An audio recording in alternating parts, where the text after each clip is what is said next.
Hello, I'm Steph from IDRIVEACLASSIC, and with me leaning on this wing, I think it's safe to say that our Ruster Roadworthy situation is moving forward at quite the pace, with some good bits and pieces going on.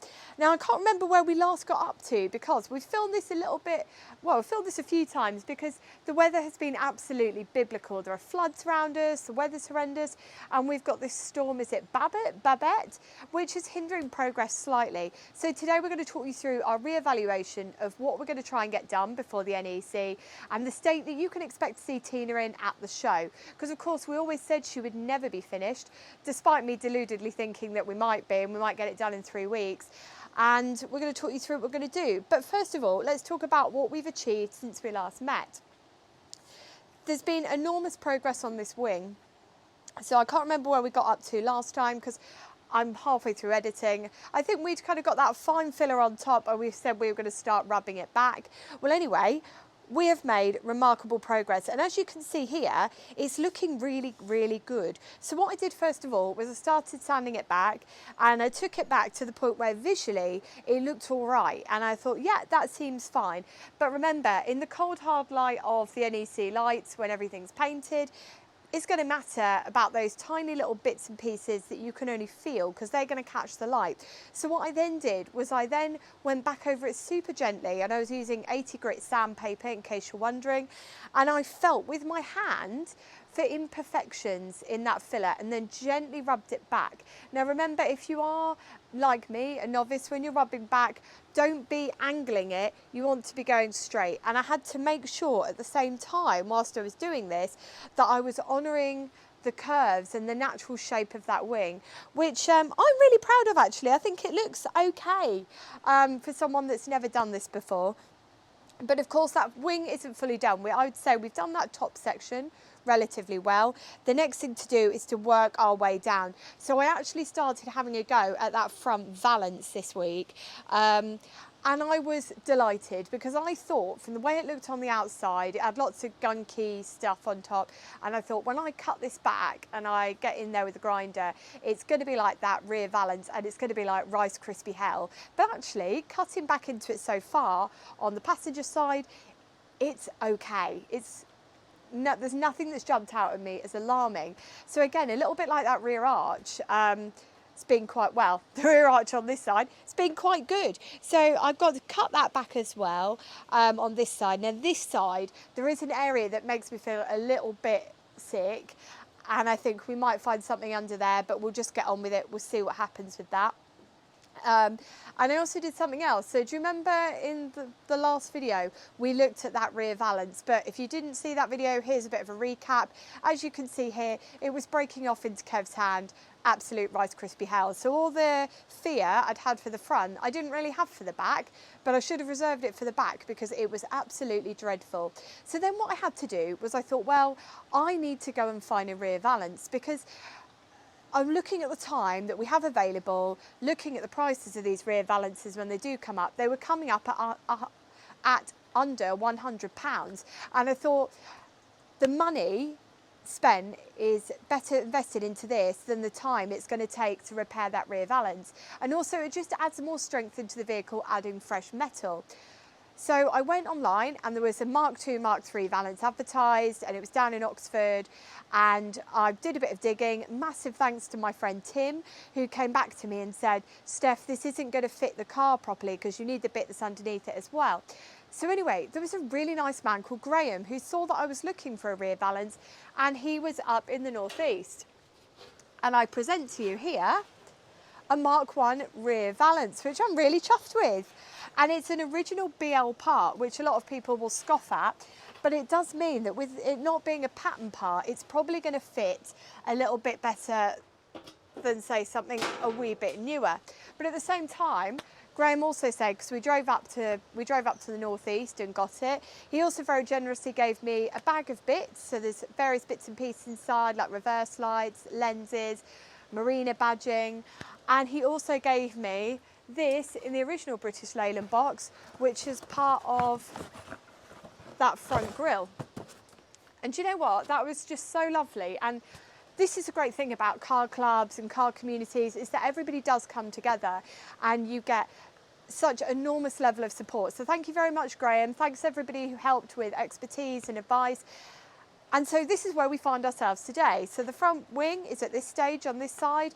I did a bit of rubbing down on that passenger wing this morning. And that's coming together quite nicely. Remember, we've not had to do even half as much work on that passenger side. It was just a couple of little bits and pieces, so nothing too major on that side. So where does that leave us before the NEC? Well, I thought I'm going to ask a man who's decidedly more sensible than myself. And I said, Kev, what on earth are we going to get done before the NEC? Because we want to show impact, we want to show progress.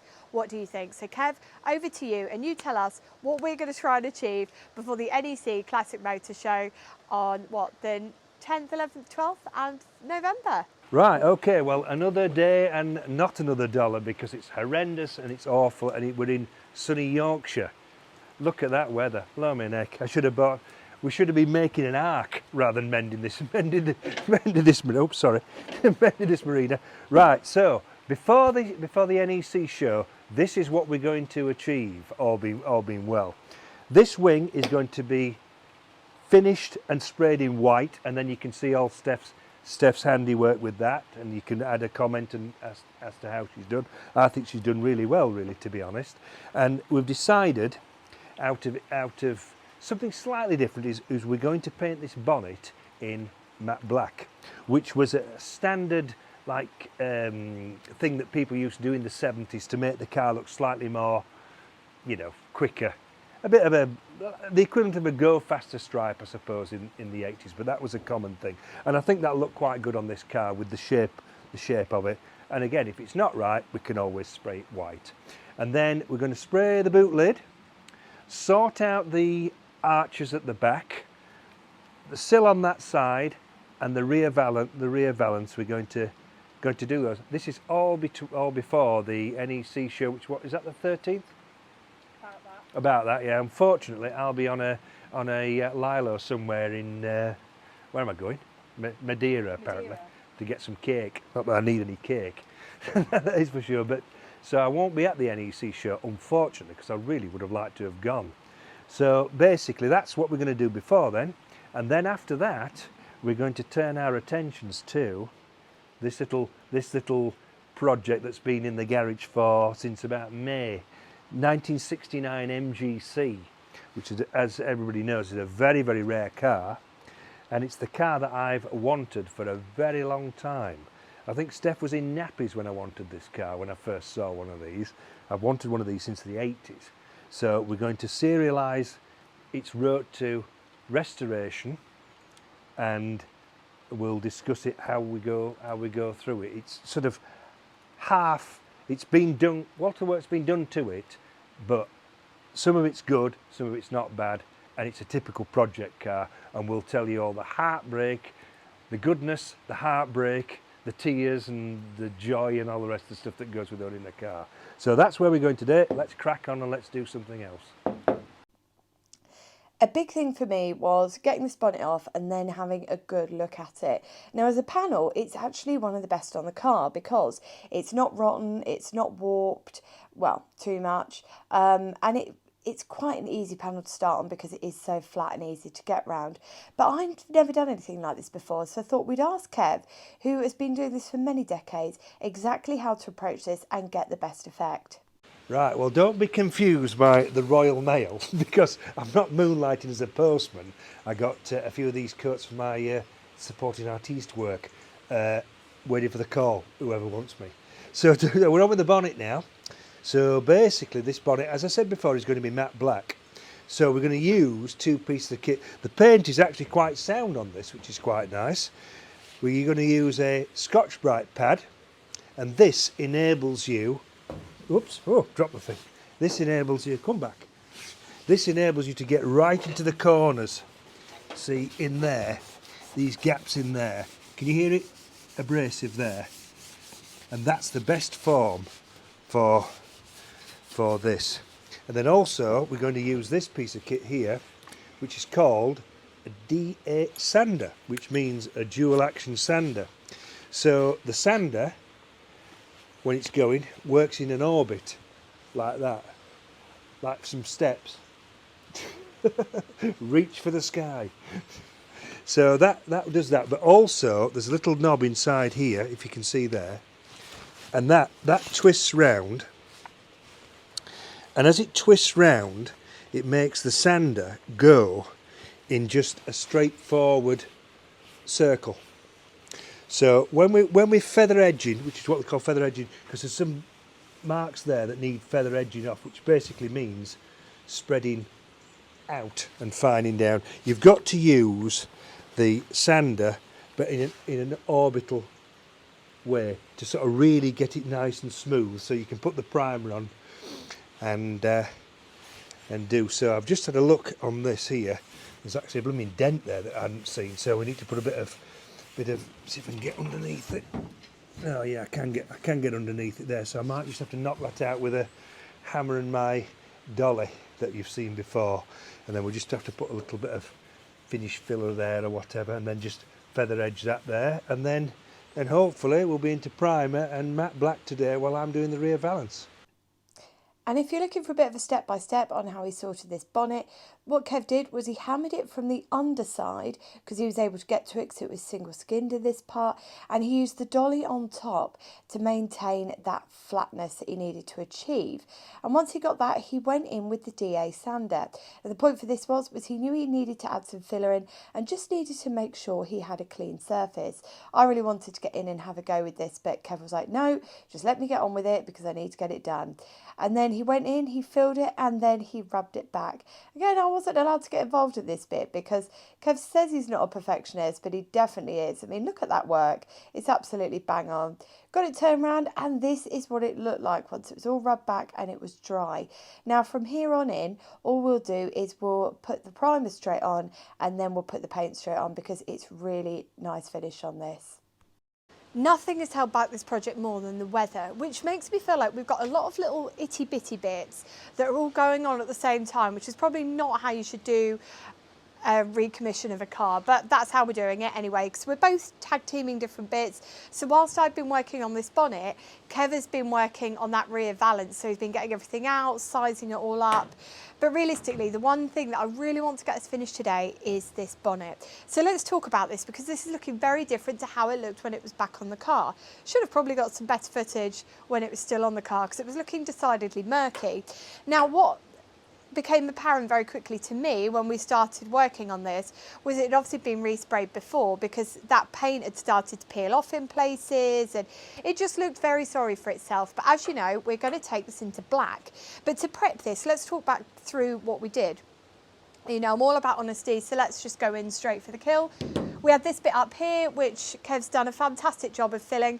I really wanted to get really into it and rub it back like I'd done on that wing, so I really enjoyed that. But Kev is A, time poor, and B, also a bit more of a perfectionist than he likes to let on. So there he grabbed that block out my hand and he was doing that and he went, right, you go and get on with that. So I was getting on with something else. And then when all that had been done, I then got the DA sander out and I sanded all this back. Now we're not going to take this straight back to metal. We're basically taking it back to this point. So every little bit of rust has been uncovered. So like there was this bit up here. And do you remember when Kev talked about feathering? This bit's been feathered. That bit down there has been feathered as well. And to the front where the Marina badge goes. And then what we've done is we've then cleaned the panel. And the idea behind that is you don't want any dust, any specks or anything like that, because everything that you leave on the panel, and people that have done this a million times before will know exactly what I'm talking about, anything that's left on this will come back through in terms of the paint. So any little bits, any little bits and pieces. Now we're never going to get the same finish that you would get if you were in a spray booth in a professional garage. But remember, this is rust to roadworthy, not rust to concourse. So we're just looking for a nice enough finish, and we're going matte black and we're rattle canning it. So wherever it is now, I was about to pick up the red oxide primer, but I've got the primer ready to go. So I'm going to give this a good coat of primer now. And then we're going to put matte black across it. Now I'm just rattle canning it for now, because bear in mind, I just kind of want to get a bit of a feel for it. I'm not sure if I'm going to keep it matte black or not yet, but I thought for the show I'm going to do it because it's a bit of fun, it's something different, and I'm not very good with change, but Kev said, give it a go, I think you're going to like it more than you think. So when he first presented the idea to me, I was a bit like, because I really wanted to turn the whole car, as you know, into BL Aqua, but realistically to do a full colour change on the car, I'm just not going to have the time, the funds or the energy to do that in the next 12 months. So I think we're better off doing what we can with what we've got and sticking with white. But he said, let's do the black bonnet. So let's do it. Right, I'm going to grab my primer and get going. Ta-da! So what we've done is we've dust coated this with primer, made sure to do the edges first, because obviously that's where it tends to start rusting first. And then we kind of, well, worked in a slightly haphazard fashion. Kev was like, oh, you need to be here, you need to be there.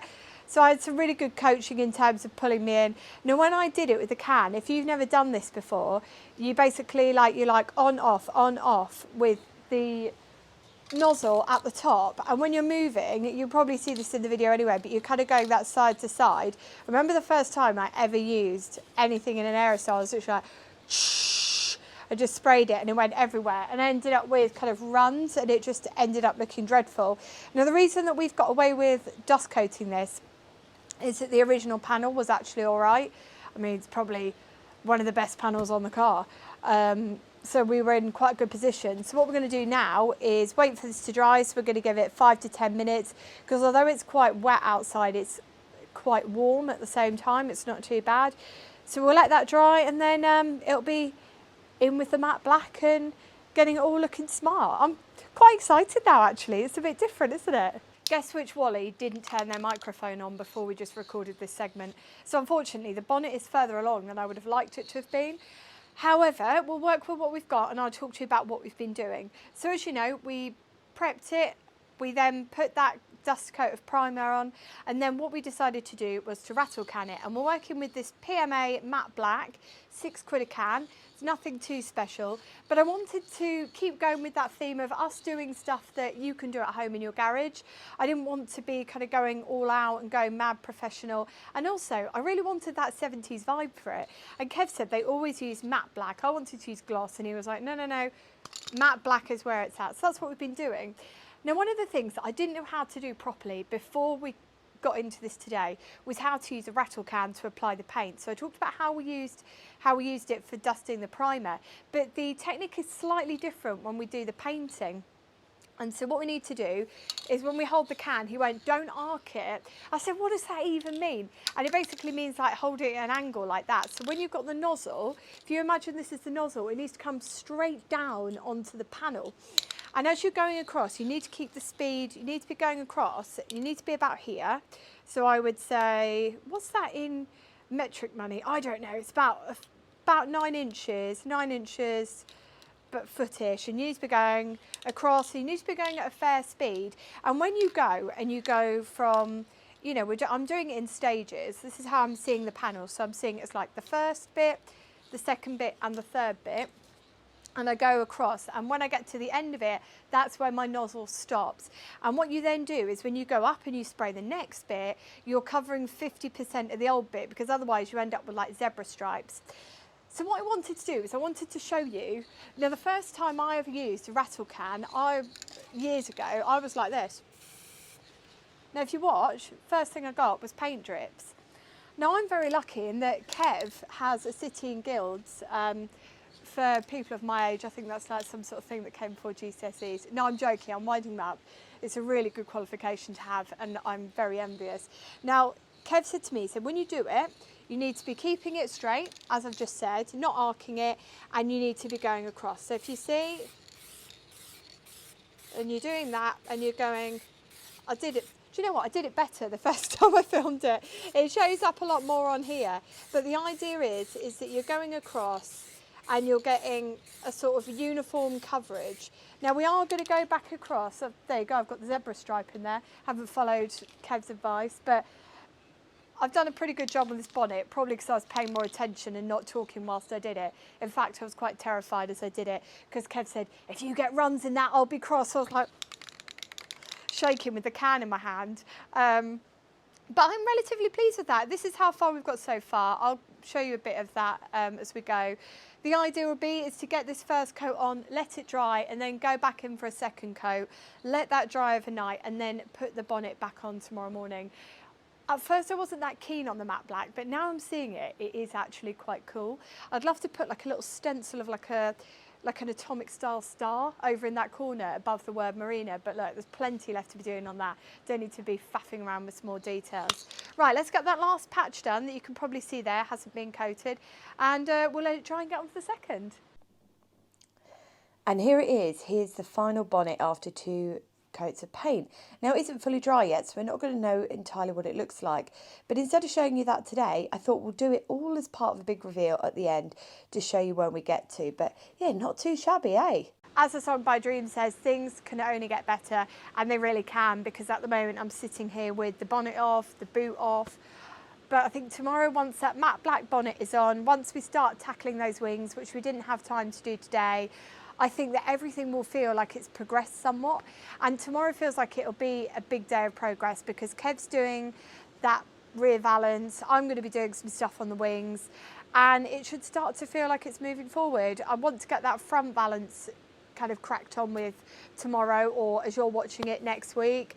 I don't know where we are in the video series, because I feel like we've been at it for quite a few days, but if you are watching this before the NEC Classic Motor Show, don't forget that you can use the discount code, it's IDRIVEACLASSIC, and there's a link in the description box below. Tina and I will be at the NEC Classic Motor Show, Hall 3A, with Matt from Furious Driving and Ian from Hubnut. I'm really, really looking forward to seeing a lot of you there. It's a big nerve-wracking thing to expose myself, show you the car, show you my work.